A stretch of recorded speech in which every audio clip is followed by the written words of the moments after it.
Hey everyone, welcome back to my channel. आज की इस वीडियो में हम पढ़ने वाले हैं क्लास 11th का हिंदी आरओ का चैप्टर 14 वचन, जिसकी लेखिका हैं अक्क महादेवी। आप देख रहे हैं क्या स्टडी क्लासेस। चलिए शुरू करते हैं।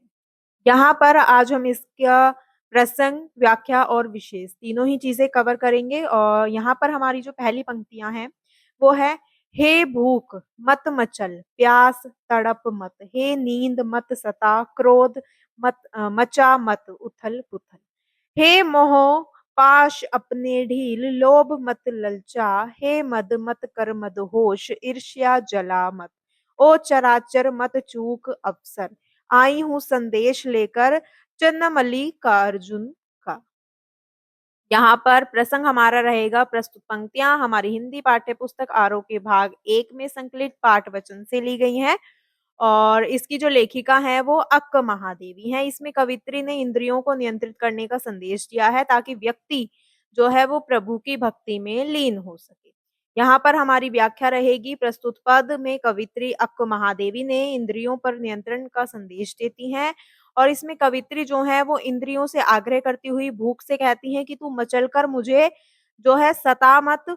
संसारिक प्यास से वे कहती हैं कि तू मन में और कुछ पाने की इच्छा मत जगा। नींद से कहती हैं कि हे नींद, तू मानव को सताना छोड़ दे, क्योंकि नींद से उत्पन्न आलस्य के कारण वो प्रभु भक्ति को भूल जाता है। क्रोध से वो कहती हैं कि हे क्रोध, तू उथल पुथल मत मचा, क्योंकि तेरे कारण मनुष्य का विवेक और जो बुद्धि है वो नष्ट हो जाती है। वो मोह को भी कहती है कि वह अपने बंधन ढीले कर दे, क्योंकि उसके कारण मनुष्य दूसरे का हित करने को सोचता है। लोभ से कहती हैं कि हे लोभ, तू मानव को ललचाना छोड़ दे। अहंकार से कहती हैं कि हे अहंकार, तू मनुष्य को अधिक पागल ना बना। वो ईर्ष्या से कहती हैं कि तुम मनुष्य को जलाना छोड़ दो। वो सृष्टि के जड़ चेतन जगत को संबोधित करते हुए कहती हैं कि तुम्हारे पास शिव शक्ति का जो अवसर है उससे चूकना मत, क्योंकि मैं शिव का संदेश लेकर तुम्हारे पास आई हूँ। चराचर को इस अवसर का लाभ उठाना चाहिए। यहाँ पर हमारा विशेष जो रहेगा, भाषा यहाँ पर मूल कन्नड़ वचन का हिंदी वातावरण है, सॉरी भावांतरण है, जिसमें सरल और प्रभामयी खड़ी बोली का प्रयोग भी किया गया है। शैली जो है हमारी उपदेशात्मक शैली है, जिसमें इंद्रियों को मानवीकरण अलंकार से मतलब अलंकार के माध्यम से संबोधित किया गया है। और भाव जो है, मुख्य भाव ईश्वर के प्रति पूर्ण संपूर्ण समर्पण और सांसारिक बंधनों से मुक्ति की उत्कट लालसा है। अब यहाँ पर जो हमारी दूसरी पंक्तियां हैं, पद है, वो है, हे मेरे जूही के फूल जैसे ईश्वर, मंगवाओ मुझसे भीख, और कुछ ऐसा करो कि भूल जाऊं अपना घर, पूरी तरह झोली फैलाऊं और ना मिले भीख। कोई हाथ बढ़ाए कुछ देने को तो वह गिर जाए नीचे, और यदि मैं झुकूं उसे उठाने तो कोई कुत्ता आ जाए उसे झपट कर छीन ले मुझसे। यहाँ पर प्रसंग हमारा वही सेम रहेगा कि ये जो पंक्तियां हैं हमारी हिंदी पाठ्य पुस्तकारों के भाग 1 में संकलित पाठ वचन से ली गई हैं, और इसकी लेखिका अक्का महादेवी हैं। यहाँ वचन भक्त के ईश्वर के प्रति संपूर्ण समर्पण और अहंकार विनाश की चरम सीमा को व्यक्त करता है।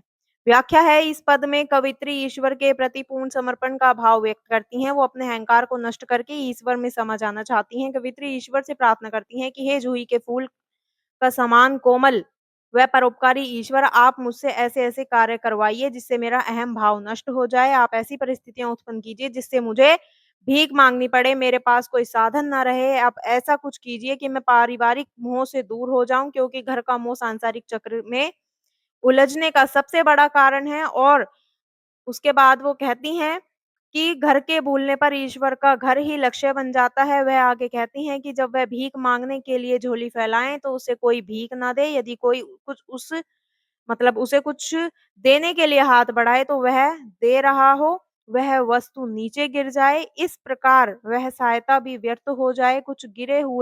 उस गिरे हुए पदार्थ को वह उठाने के लिए झुके तो कोई कुत्ता उसे झपट कर छीन कर ले जाए। यहाँ पर जो कवित्री हैं वो त्याग को, पराकाष्ठा को प्राप्त करना चाहती हैं, और वो मान अपमान के दायरे से बाहर निकलकर ईश्वर में विलीन होना चाहती हैं। सारे मोह बंधनों से वह मुक्त होना चाहती हैं। विशेष हमारी रहेगी, भाषा जो है पहले वचन की तरह ही सरल सहज प्रभाव में ही हिंदी है। शैली यहाँ पर एक प्रार्थना और आत्मनिवेदन की शैली है जिसमें त्याग की परिकाष्ठा भी दिखाई देती है। छंद वचन शैली का एक उदाहरण है और अलंकार जूही के फूल जैसे ईश्वर में उपमा अलंकार है। जूही के फूल की ईश्वर से उपमा की गई है, तुलना की गई है यानी कि पूरी कविता में प्रतीकात्मकता जैसे अपना घर, मोह, ममता के संसार का प्रतीक है। इस प्रकार के अलंकार यहाँ पर दिखाए गए हैं।